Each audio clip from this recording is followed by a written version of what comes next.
Bueno, vamos a comenzar con oración. ¿Les parece, hermanos? Ponemos la clase en las manos del Señor y pedimos su bendición y que todo lo que estudiemos esta tarde sea de provecho y de bendición para todos. ¿Les parece? Santiago, nos dirige en oración, ¿me presentas la clase? Oramos, hermano. Gracias, Padre, mi Señor Jesús. Bendice este lugar, Señor. Bendícela con tu Santo Espíritu. Derrama sobre el pastor ahora mismo, Señor, las enseñanzas que nos tienes preparadas para cada uno de los que estamos aquí y a su vez a los que te pueden ver ahora mismo, Señor. Sí, Padre. Bendice, Señor, este día y a cada uno de los que estamos aquí presentes, en el nombre de tu Hijo amado. Amén. Amén. Amén. Gloria a Dios. Muy bien.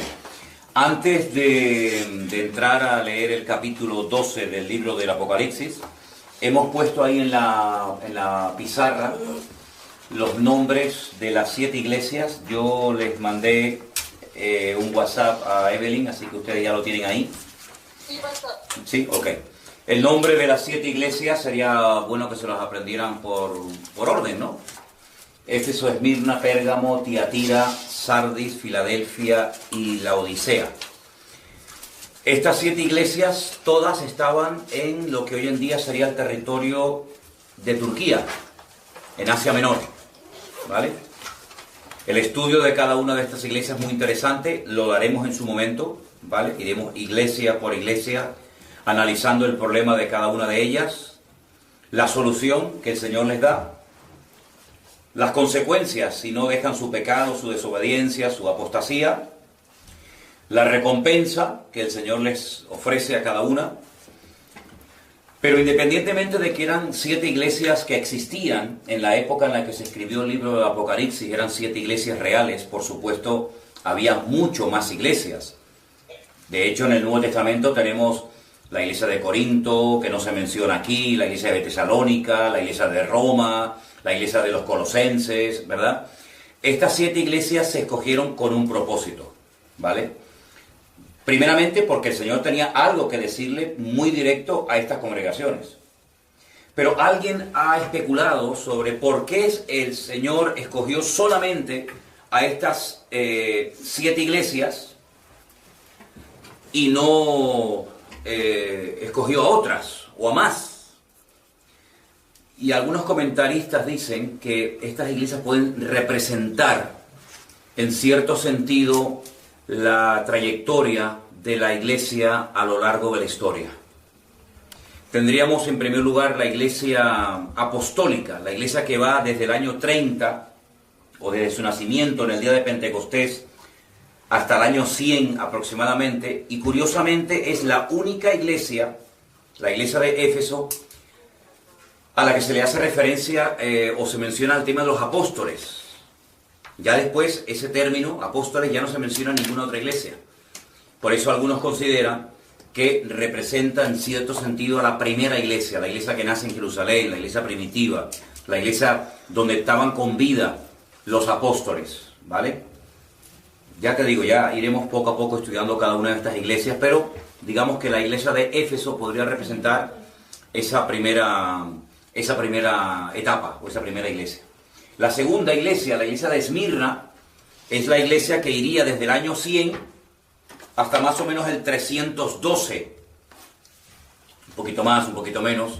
Es la época de la persecución, terribles persecuciones, cantidad de emperadores romanos se dedicaron sistemáticamente a intentar destruir la iglesia, a perseguir a los cristianos. Fue una etapa terrible, terrible. Se encuentra desde el año 100 hasta el 300 y pico, son muchos años, mucho tiempo matando cristianos.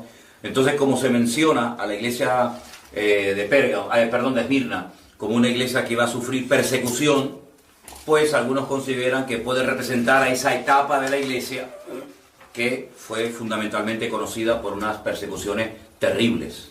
La siguiente iglesia, la iglesia de Pérgamo, es una iglesia indulgente, una iglesia tolerante, una iglesia que comienza a corromperse internamente, comienza a darle lugar a doctrinas y a ideas muy extrañas, y por eso la iglesia, digamos, de Pérgamo, que va desde el 312 hasta aproximadamente el 606 después de Cristo, ahí comienza el declive de la Iglesia. Ahí comienza la Iglesia a casarse con el Estado. De hecho, un emperador romano llamado Constantino hace que el cristianismo sea la religión oficial del Estado. Ahí comienzan la compra de cargos, ahí comienza, digamos, a meterse los ritos y las ceremonias de antiguos cultos dentro del seno de la Iglesia, y la Iglesia ya a estas alturas no es ni la sombra de lo que era en un principio cuando nació. La Iglesia de Tiatira, la etapa de la Iglesia totalmente paganizada, la Iglesia que se ha metido en el mundo totalmente, ya no hay prácticamente ninguna diferencia. Siempre ha habido un remanente, ¿vale? Siempre ha habido cristianos que se han mantenido firmes al Señor, como en la época del profeta Elías, cuando el profeta Elías le dice al Señor: Señor, me siento solo, estoy solo, no me apoya nadie. Y el Señor le dice: hay 7.000. Hay 7.000 que no han doblado sus rodillas, ¿no?, ante Baal. Siempre ha habido un remanente fiel, gente que se ha mantenido fieles al Señor, a la palabra, a la verdad. Pero fundamentalmente la característica en esta etapa, y está representada por la iglesia de Tiatira, es la iglesia metida en el paganismo total y absoluto. Les voy a dar en las próximas clases todas las cosas que comenzaron a introducirse en la iglesia, en los diferentes concilios, las costumbres que hasta el día de hoy sigue manteniendo y enseñando la iglesia católica. Cosas tremendas, ¿no? Y claro, ya la iglesia entra en una etapa de una iglesia prácticamente muerta. La iglesia de Sardis, que le dice el Señor: tienes nombre de que vives, pero estás muerta, ¿vale? Es una etapa tenebrosa, toda la etapa de la Edad Media, ¿vale?, que va casi por 1000 años, una etapa oscura, una etapa de paganismo, de frialdad espiritual, de falsas doctrinas, terrible, terrible. Gracias al Señor hay un rebrote de la iglesia con los famosos avivamientos, y que en cierto sentido la iglesia de Filadelfia puede representar esa etapa de restauración, de volver al origen de la palabra, de volver a la fuente, de apartarse del paganismo, apartarse de las falsas doctrinas, apartarse del culto a Roma, etcétera, etcétera. Y la iglesia de Filadelfia, la iglesia del amor fraternal, eso significa la palabra Filadelfia, es una iglesia que vuelve otra vez a su principio, ¿no?, al despertamiento, a la espiritualidad, a la búsqueda sincera y genuina de Dios y de su palabra. Pero diríamos que hoy en día estamos en una etapa de la iglesia que la representa muy bien la iglesia de la Odisea, que es una iglesia tibia, una iglesia rica, una iglesia que se ha extendido por todo el mundo, pero una iglesia que ha apostatado en muchos aspectos, ¿no? Y vemos hoy en día, lamentablemente, en muchas congregaciones cristianas que se enseñan auténticos disparates, que no tienen ningún fundamento bíblico, son auténticos circos, lugares donde la gente va a entretenerse, a pasar el tiempo, está visto socialmente bien, incluso van políticos y artistas y cantantes a las iglesias, porque no se sienten aludidos ni confrontados con su vida pecaminosa, ni con su vida de desorden, y entonces es una iglesia a la que el Señor le dice: yo estoy a la puerta y llamo. Si alguno oye mi voz y abre la puerta, entraré a él, cenaré con él y él conmigo. Entonces digamos que las iglesias del Apocalipsis, desde la primera Éfeso hasta la última la Odisea, son iglesias reales que existían en aquel tiempo, iglesias locales, que estaban en la zona de Asia Menor, ¿vale? Digamos que de Éfeso salieron estas hijas. Éfeso sería la iglesia principal, la iglesia madre, fundada por el apóstol Pablo en Hechos capítulo 19, pueden ver el origen de la iglesia, ¿vale?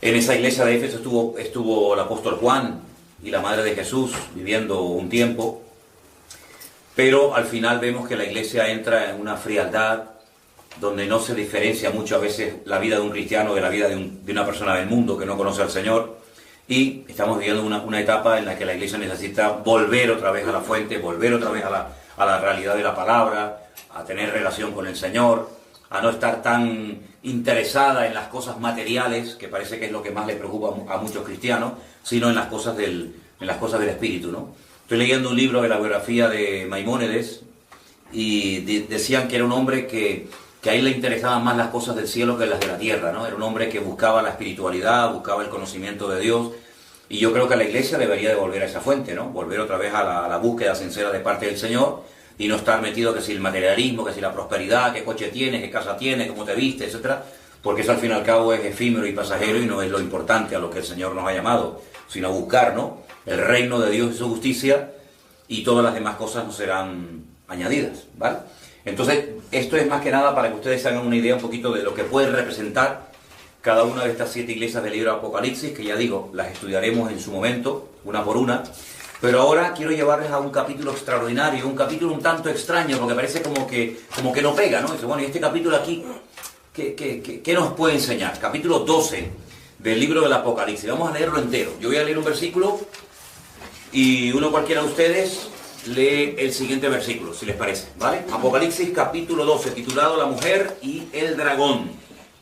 No sé cuánto lo leyeron en casa. Sí, amén. Bueno, pero vamos a leerlo aquí también en la clase. Empiezo por el versículo 1. Apareció en el cielo una gran señal. Eso ya es importante. Una gran señal. Una mujer vestida del sol, con la luna debajo de sus pies y sobre su cabeza una corona de 12 estrellas. Versículo 2. Y estando encinta, clamaba con dolores de parto en la angustia del alumbramiento. Vemos que es una mujer que está embarazada y que está a punto de dar a luz. Apareció también otra señal en el cielo. He aquí un gran dragón escarlata que tenía 7 cabezas y 10 cuernos, y en sus cabezas 7 diademas. Y su cola arrastraba la tercera parte de las estrellas del cielo, y las arrojó sobre la tierra. Y el dragón se paró frente a la mujer que estaba para dar a luz, a fin de devorar a su hijo tan pronto como naciese. Ok, entonces estamos viendo por una parte la mujer, por otra parte el dragón, con sus características, y un niño que está a punto de nacer, cuyo objetivo es destruirlo, acabar con él. Estamos en el versículo 5. Y ella dio a luz a un hijo varón, esto es muy importante, que regirá con vara de hierro a todas las naciones. Y su hijo fue arrebatado para Dios y para su trono. Y la mujer huyó al desierto, donde tiene lugar preparado por Dios, para que allí la sustenten por 1270 días. 60. Ay, 1260 días. 60. Esta expresión ya la conocemos porque hemos dicho que representa una parte de la tribulación, que también se puede llamar tiempos y la mitad de un tiempo, o 42 meses o 3 años y medio, ¿vale? Después hubo una gran batalla en el cielo. Miguel y sus ángeles luchaban contra el dragón, y luchaban el dragón y sus ángeles, que también los tenía, ¿no? El 8. Pero no prevalecieron, ni se halló ya lugar para ellos en el cielo. Y fue lanzado fuera el gran dragón, la serpiente antigua, que se llama Diablo y Satanás, el cual engaña al mundo entero. Fue arrojado a la tierra y sus ángeles fueron arrojados con él. Entonces oí una gran voz en el cielo que decía: ahora ha venido la salvación, el poder y el reino de nuestro Dios y la autoridad de Jesucristo, porque ha sido expulsado el acusador de nuestros hermanos, el que acusaba delante de nuestro Dios día y noche. Versículo 11. Ellos le han vencido por medio de la sangre del Cordero y de la palabra del testimonio de ellos, y menospreciaron sus vidas hasta la muerte. Por lo cual, alegraos, cielos y lo que moráis en ellos. Ay de los moradores de la tierra y del mar, porque el diablo ha descendido a vosotros con gran ira, sabiendo que tiene poco tiempo. Y cuando vio el dragón que había sido arrojado a la tierra, persiguió a la mujer que había dado a luz al hijo varón. Y se le dieron a la mujer las 2 alas de la gran águila, para que volase delante de la serpiente al desierto, a su lugar, donde es sustentada por un tiempo y tiempos y la mitad de un tiempo. Okay. La serpiente arrojó de su boca tras la mujer agua como un río, para que fuese arrastrada por el río. Pero la tierra ayudó a la mujer, pues la tierra abrió su boca y tragó el río que el dragón había echado de su boca. Entonces el dragón se llenó de ira contra la mujer y se fue a hacer guerra contra el resto de la descendencia de ella, los que guardan los mandamientos de Dios y tienen el testimonio de Jesucristo. Uno se pregunta, en primer lugar, ¿qué es lo que el Señor nos quiere enseñar con este capítulo, ¿no? Porque uno dice, bueno, ¿esto qué es literal? ¿Esto es simbólico? Lo que está bien claro es que está cargado de muchísimos detalles que nos dan mucha información acerca de quién puede ser esta mujer, quién puede ser este hijo, y en cuanto al dragón está clarísimo, porque el versículo 9 lo define como la serpiente antigua, que se llama Diablo y Satanás. Por lo tanto, ahí no hay género de duda, no hay que decir, bueno, ¿y el dragón a quién puede representar? La misma palabra te lo dice, al diablo, a la serpiente antigua, a Satanás, que además dice que engaña al mundo entero y que fue arrojado a la tierra y sus ángeles también fueron arrojados con él. Tendríamos que remontarnos a antes de Génesis capítulo 1, donde evidentemente Dios también estuvo haciendo cosas y creando cosas, pero que no se describen en los primeros capítulos de la Biblia, ni siquiera en el libro del Génesis, sino en otros libros, como puede ser el libro de Isaías y también, como no, el libro de Ezequiel, ¿vale?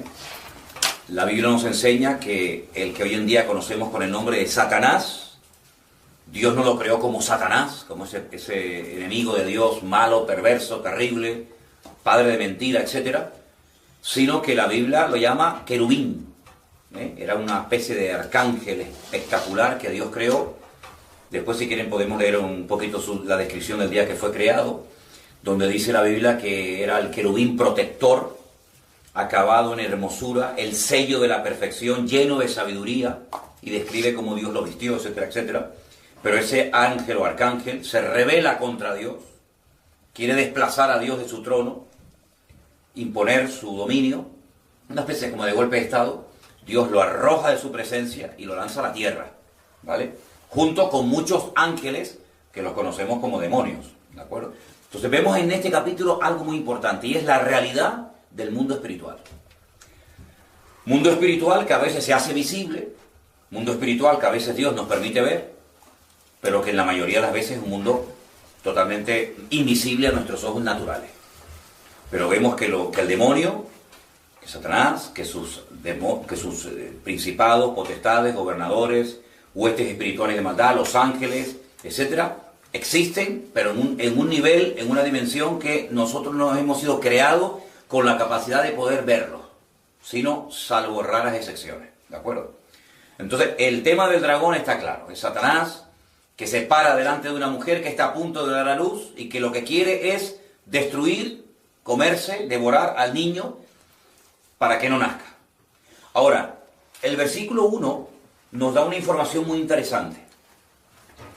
Y quiero recordarles que en uno de los sueños que tuvo José, el hijo del patriarca Jacob, dice que José vio al sol, a la luna y a las estrellas que como que le rendían pleitesía, como que casi se postraban delante de él, literalmente, ¿no? Cuando José cuenta este sueño a su padre, el padre inmediatamente le dice: hijo, ¿tú qué nos estás contando? Que tu padre, tu madre y tus hermanos nos vamos a postrar delante de ti. Mira cómo el padre sabía que en ese sueño el sol lo representaba a él como padre, a la madre, representada por la luna, y a las 12 estrellas, las 12 tribus de Israel o sus 12 hermanos en aquel momento. Por lo tanto, Jacob no tenía duda de que el sol, la luna y las estrellas representaban al padre, a la madre y a sus hijos.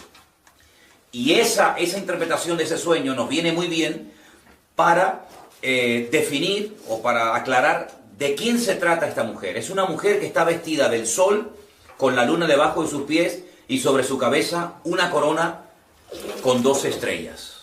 Bien. Estaba encinta, clamaba con dolores de parto en la angustia de ese alumbramiento.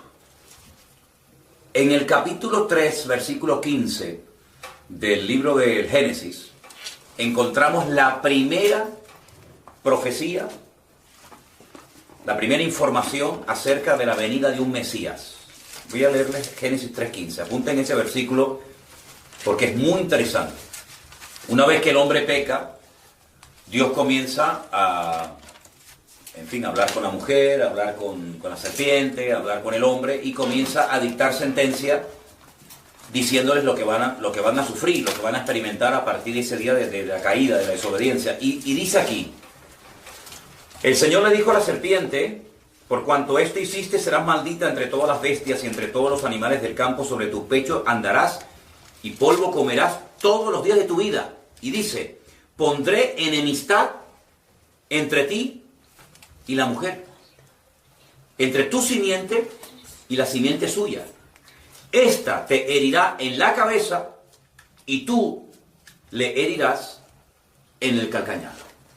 Esa es la primera información que Satanás oye acerca de la venida de un hijo, de alguien que le va a herir en la cabeza a él, pero que a su vez él va a poder herir a ese que va a venir en el calcañar, es decir, en el tobillo, en la parte del pie. A partir de ese momento, Satanás tiene que ponerse, permítame la expresión, las pilas, porque se ha enterado de los mismos labios de Dios de que va a venir alguien que le va a herir en la cabeza, alguien que le va a hacer mucho daño. Y entonces, digamos que se pone en marcha todo el proceso de la restauración del hombre, a través de un Mesías, a través de un hijo que va a redimir a la raza humana, derramando su sangre y pagando con ese sacrificio el precio de los pecados. Eso no va a ser inmediato. Desde que se dio esa palabra hasta que nace ese niño, que no es otro que nuestro Señor Jesucristo, hay todo un largo proceso y siglos de historia donde vamos a ver a Satanás intentando impedir que ese niño nazca. Es curioso notar que las mujeres, las esposas de los tres patriarcas, de Abraham, de Isaac y de Jacob, las tres eran estériles. Es curioso, ¿no? Sara era estéril, hasta que Dios le abrió la matriz y pudo tener un hijo que fue Isaac. Cuando Isaac se casa con Rebeca, pues su esposa también es estéril, y él dice que tiene que orar, y Dios la sana. Y finalmente, cuando uno de sus hijos, llamado Jacob, se casa y se da cuenta de que una de sus esposas, en este caso Raquel, también es estéril. Sí, es como algo extraño, ¿no? Dice, bueno, aquí pasa algo, esto no es normal, que 3 generaciones seguidas las mujeres sean estériles. Y es que vemos la mano negra del diablo tratando de impedir que el niño nazca. Como esta estrategia no le funcionó, nos vamos a Egipto y encontramos que por ahí un día se le ocurre al faraón, nada más y nada menos, en ese intento de destruir que esa simiente, que ese niño nazca, pues es el político de turno y el diablo lo va a utilizar para ponerle en el corazón que ponga un edicto que haga matar a todos los niños, no a las niñas, porque Satanás sabe que el Mesías va a venir en forma de varón, no en forma de niña, y murieron muchos niños en el río Nilo.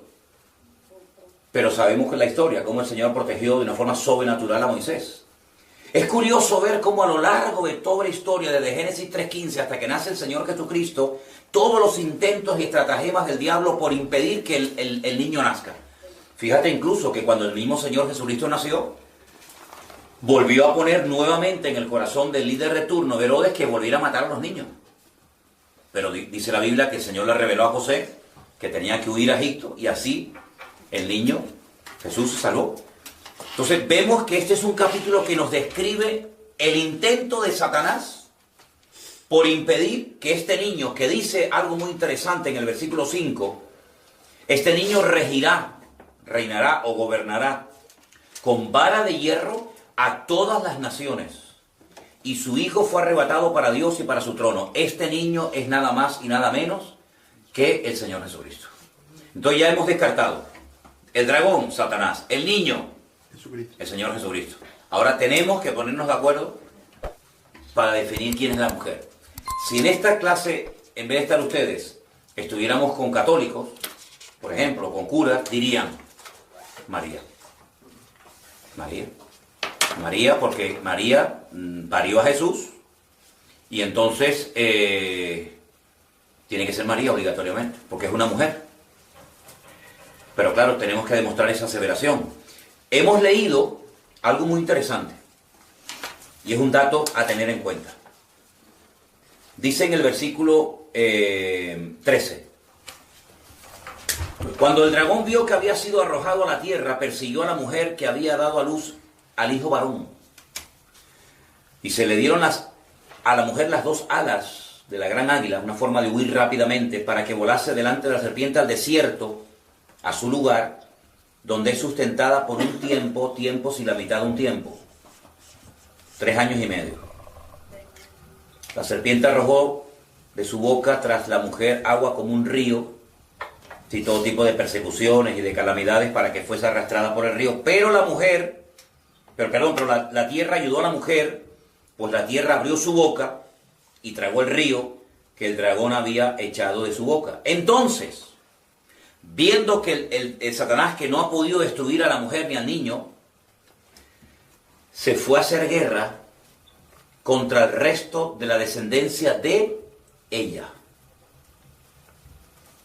Y aquí automáticamente queda descartada María.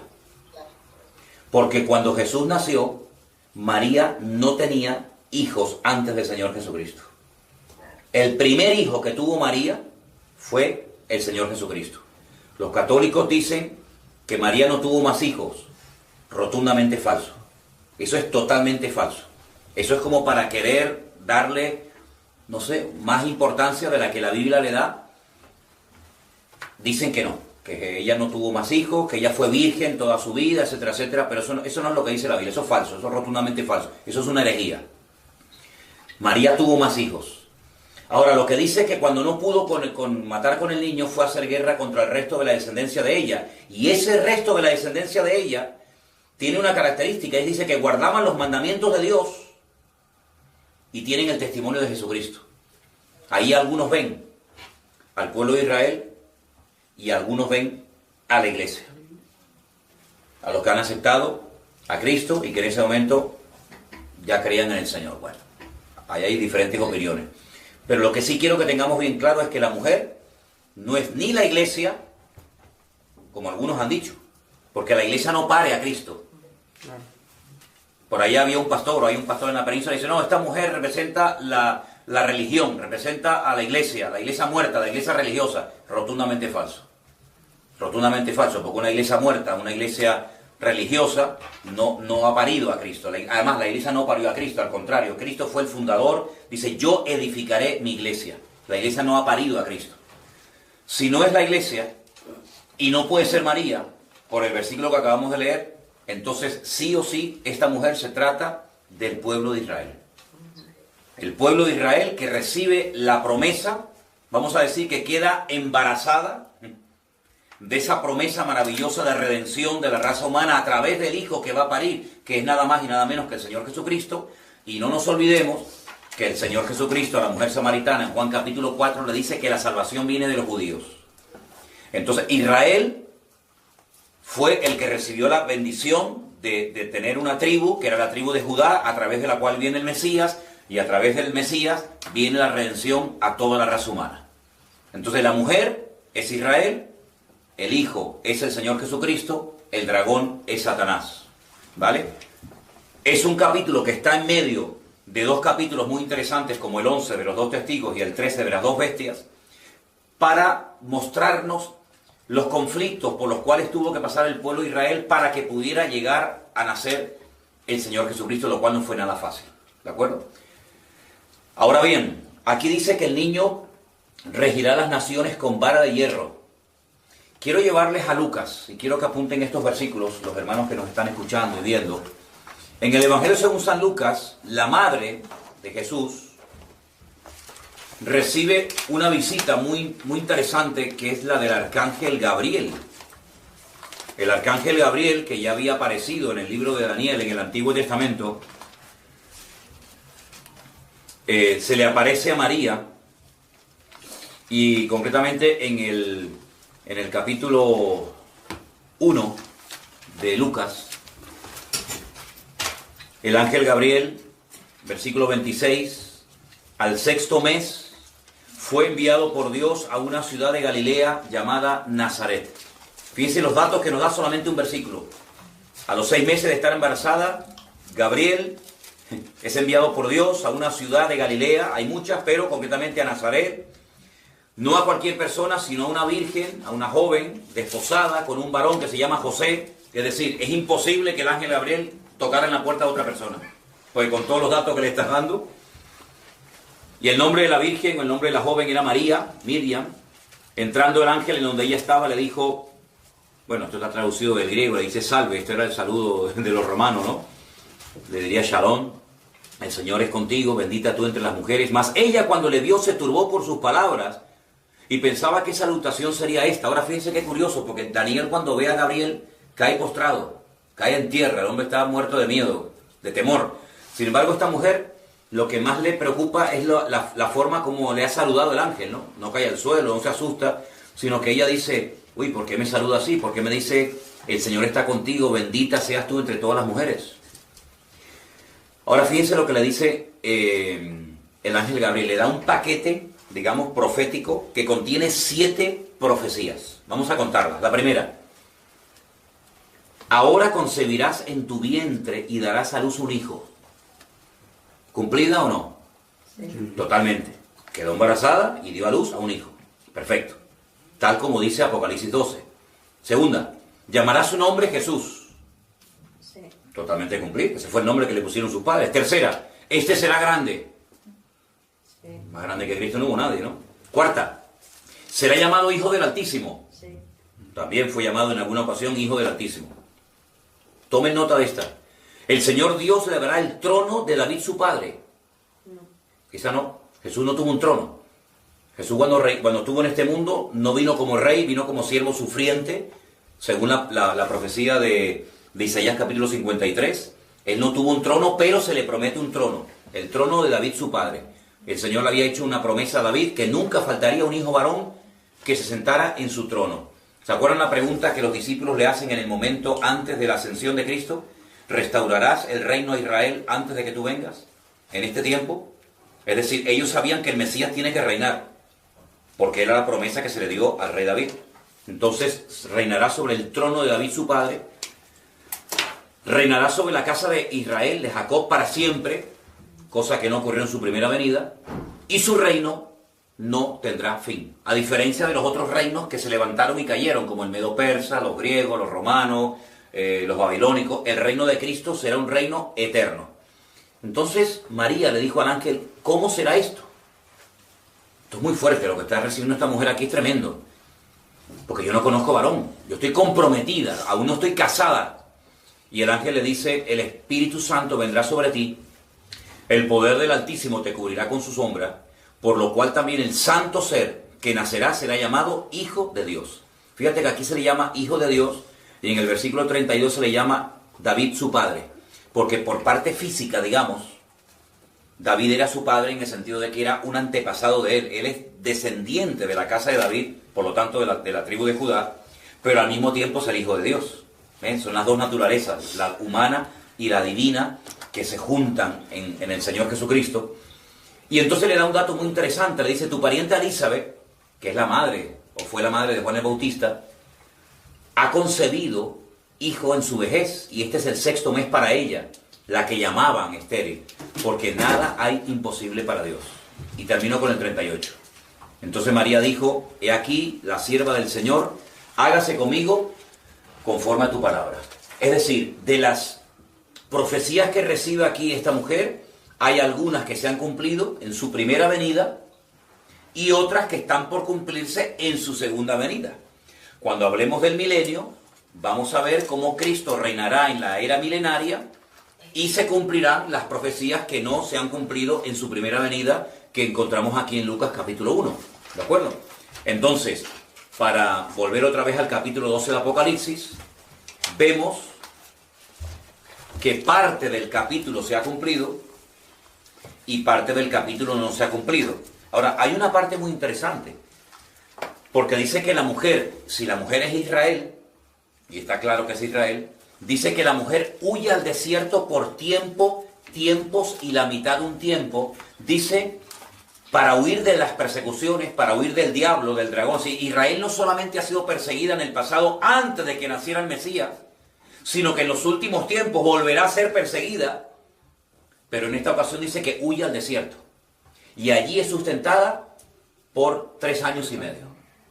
Sí, hay una parte de la tribulación donde Israel huye al desierto y allí dice que es sustentada. Y allí ocurre algo muy interesante, porque dice que allí comienza a ser sustentada, a ser cuidada durante 3 años y medio, y allí brotan aguas.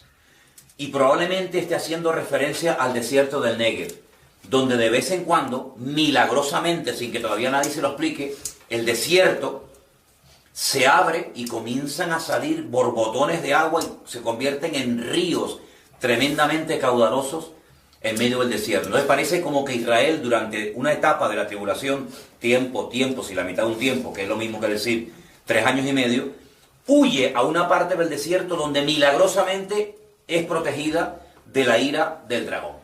Entonces estos son datos a tener en cuenta, porque no cabe la menor duda de que hay una parte que se ha cumplido, pero hay una parte que todavía queda por cumplir. Sí, Israel ha sido perseguido siempre, antes, durante y después, hasta que por fin venga el Señor y reine sobre la casa de Israel para siempre y su reino nunca más volverá a tener fin.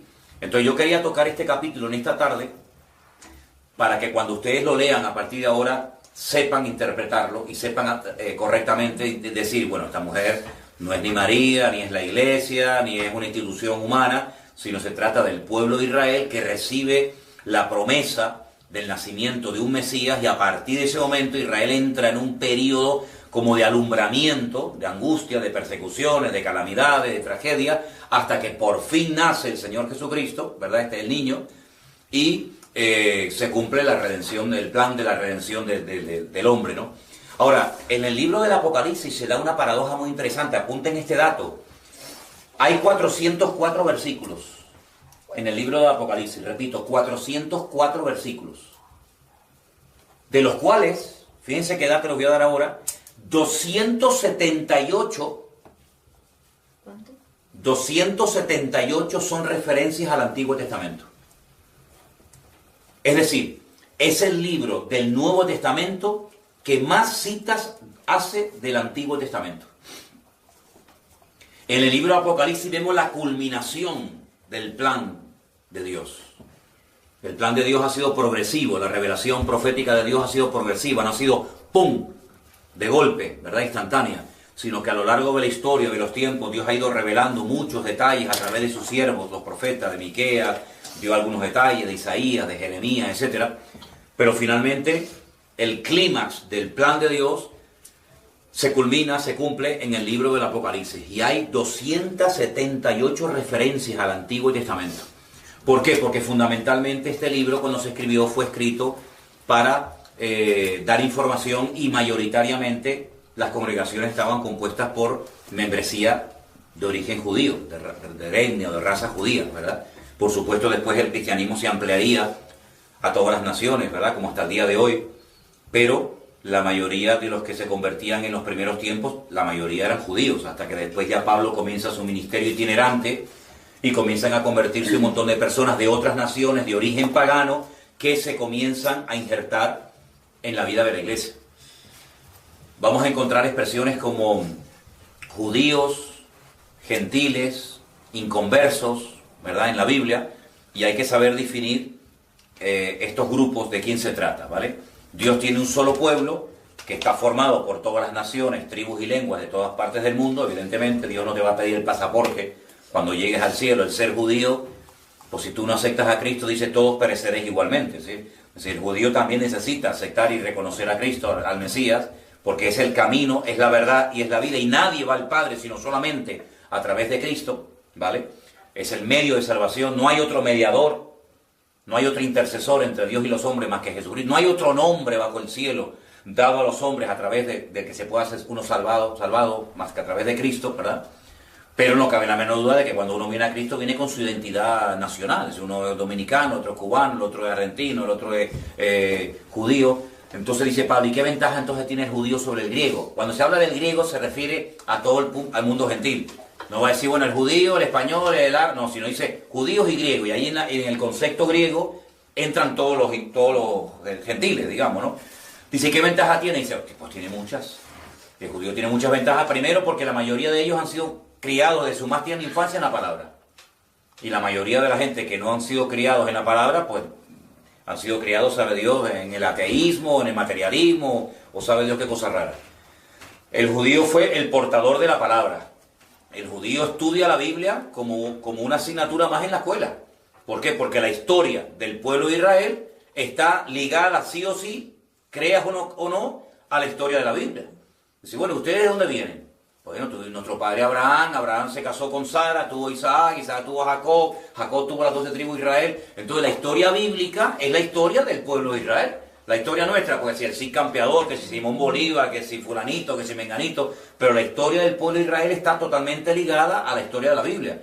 Entonces tienen una serie de ventajas, porque para ellos la Biblia no es un libro desconocido, las fiestas, los profetas, para ellos es como el pan nuestro de cada día, pero eso no significa de que por tener ese privilegio, ese conocimiento, el haber sido escogidos como el instrumento para que a través de ellos viniera el Mesías, ya son los mejores del mundo, sino necesitan exactamente igual que cualquier otro que no es judío, convertirse y salvarse a Cristo.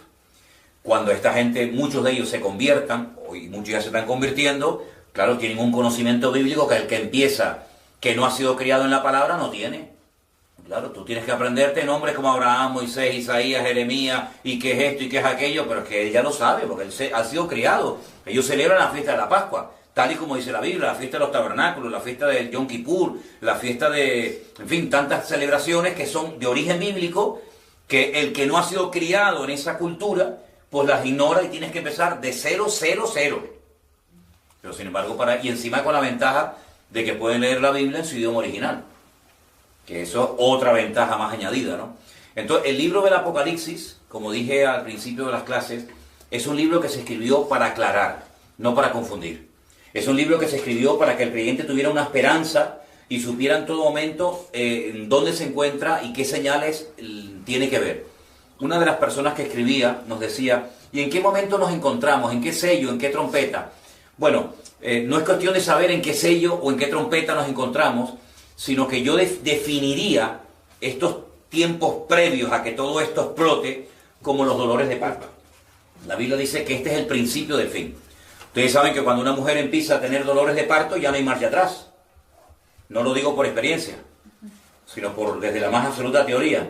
Pero cuando empieza una mujer ya a romper aguas y a quejarse y los dolores, sal corriendo porque ya viene, hasta que nace el niño, ¿no? La tierra ha entrado en dolores de parto hace mucho tiempo. Los terremotos se van a incrementar, los virus, las plagas, las epidemias, todos estos principios de dolores, dice la Biblia, hasta que todo esto nos lleve a una etapa de la historia muy fuerte que conocemos como la Gran Tribulación, donde, como hemos dicho en la clase, hay diferentes posturas referentes a si somos arrebatados antes, durante o después. Y bueno, y por ahí, como yo decía a ustedes antes de la clase, han surgido infinidad de teólogos que se han puesto en contacto con nosotros y nos dan todo tipo de argumentos, ¿no? Porque yo creo esto y yo creo aquello y tal. Nosotros respetamos, pedimos el mismo respeto para los que a lo mejor tenemos una opinión diferente, pero lo que está bien claro es que los últimos tiempos no van a ser tiempos fáciles para nadie. Quiero darles un dato de algo que ocurrió, si no fue ayer, esta semana. En una iglesia en el país de Burkina Faso, ayer, el día 17 de este mes, en una iglesia, dice el anuncio evangélico o protestante, han matado, incluido al pastor, a 24 miembros de la congregación. Y se han llevado a unos cuantos, se han llevado no sé cuántos secuestrados.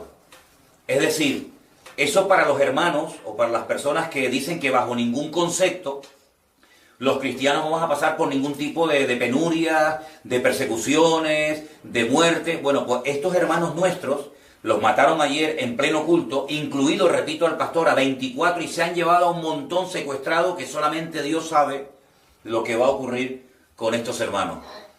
Estos hermanos que han sido muertos, ahora están en la presencia del Señor y han muerto y tomando nota, que el día 15 de marzo se ha puesto con nosotros hoy mismo el Ministerio Internacional Puertas Abiertas y nos van a volver a visitar otra vez a la iglesia.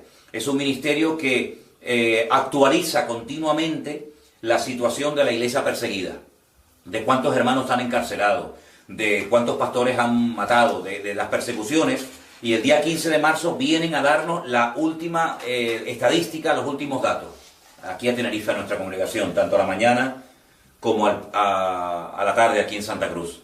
Entonces, hay hermanos que están muriendo por la causa de Cristo, 4.000, decía el artículo, ya van 4.000 en lo que va de año, entre el año pasado y este, ya va, hay 4.000 hermanos que han muerto. Dile a esos hermanos, enséñale a esos hermanos, que antes de que los maten y antes de que vengan las persecuciones terribles, la iglesia va a ser arrebatada. No te van a creer, porque están dando su vida y derramando su sangre por la causa de Cristo. Entonces, como me decía recientemente una hermana en Italia, no piensa, hermano, que es más sabio prepararse para lo malo, por si acaso, que prepararnos y mentalizarnos para lo bueno y que después vengan persecuciones o matanzas, como están matando a hermanos nuestros hasta ayer mismo, aquí muy cerca, prácticamente muy cerca de donde vivimos nosotros, por la causa del Evangelio, que les acabo de contar de Burkina Faso. Pero hay una persecución en los colegios, hay una persecución camuflada, disfrazada de cultura, disfrazada de educación, ¿verdad? Y que está tratando de destruir los principios morales y espirituales que tenemos los cristianos basados en la palabra de Dios, ¿no? Entonces, que no nos engañemos y que no nos confundamos creyendo que a nosotros los cristianos no nos va a pasar nada malo. A nosotros nos va a pasar lo que Dios quiera que pase. Sea persecución, sea tortura, sea cárcel, sea cielo directamente, sea una muerte maravillosa, sea una muerte en un accidente. A nosotros nos va a ocurrir lo que Dios quiera que nos ocurra, ni más ni menos. Y si el Señor ha establecido que unos mueran como mártires, y que otros mueran de viejo, y que otros mueran de un infarto, o que otros mueran de repente, bueno, pues gloria a Dios. Pero sea como sea, velemos y oremos para que estas cosas no nos sorprendan. No decía el apóstol Pedro, me viene ahora a la cabeza ese versículo que decía, hermanos, no os sorprendáis. No sé por qué están asombrados, no sé por qué están asustados del fuego de prueba que os ha sobrevenido, como si alguna cosa extraña os aconteciese. Como diciendo, pero bueno, ¿ustedes qué se creen? Nosotros los cristianos vamos a ser perseguidos siempre. Entonces no se sorprendan, ay, nos están persiguiendo, ay, nos están matando. Lógico. ¿Y por qué? Porque eres cristiano. Ese es el delito, porque eres cristiano, porque va en contracorriente, porque el diablo odia a la iglesia. Vemos en este capítulo que intentó destruir a Israel, y todo lo que sea Dios lo quiere destruir, todo lo que es objeto de culto lo quiere destruir. Entonces, estemos orando, reforzándonos en el Señor cada día, para que estemos firmes y que venga lo que venga, podamos dar un fiel testimonio de Jesucristo. Amén, hermanos. Muy bien, pues hermanos, que el Señor les bendiga en esta tarde.